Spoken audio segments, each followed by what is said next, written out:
જોઈ રહ્યા છો સ્પાર્ક ટુડે ન્યૂઝ। અરવલ્લી જિલ્લાના મોડાસા ખાતે ટીઆરબી જવાનોનું તાલીમનું આયોજન કરવામાં આવ્યું છે। જિલ્લામાં ફરજ બજાવતા ટ્રાફિક બ્રિગેડના જવાનો જેઓ ટ્રાફિકનું સંચાલન કરે છે તેઓએ ટ્રાફિક મેનેજમેન્ટ માટેની સ્માર્ટ સ્કિલ અને આપાતકાલીન સ્થિતિમાં સીપીઆર અને ફર્સ્ટ એડ જેવી પ્રાથમિક સારવારની માહિતી પણ આપી છે। મોટી સંખ્યામાં ટીઆરબી જવાનો સહિત પોલીસ અધિકારીઓ ઉપસ્થિત રહ્યા છે। અરવલ્લી જિલ્લામાં પણ જે આ ટ્રાફિકની કામગીરી સાથે સંકળાયેલ જે પણ પોલીસ કર્મચારીઓ અધિકારીઓ છે તેઓની તાલીમનું આજે આયોજન કરવામાં આવ્યું છે।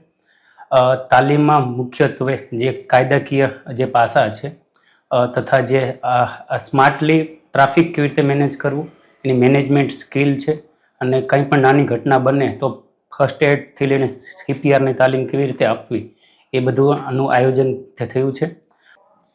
જે ટીઆરબી જવાનો માટે જે મુખ્ય સમસ્યાઓ છે કે જે પોતે મતલબ જે નિયમિત હાજરી નથી હોતી અને બીજું જે સ્માર્ટલી જે પોતે ટ્રાફિકનું મેનેજમેન્ટ કેવી રીતે કરવું એ બાબતે તેઓ પાસે સ્કિલનો અભાવ હોય છે તો એ અભાવ ન રહે અને જે સામાન્ય નાગરિક હોય છે તે પોતાનો દંડ ન ભરવો પડે એના માટે જે આર્ગ્યુમેન્ટ કરતા હોય છે એ ટાઈમે કેવી રીતે ડિસિપ્લિન જાળવવું, કેવી રીતે મેન્ટલી અને ફિઝિકલી ફિટ રહેવું એ બાબતની એક કોમ્પ્રિહેન્સિવ તાલીમનું આયોજન કરવામાં આવેલ છે।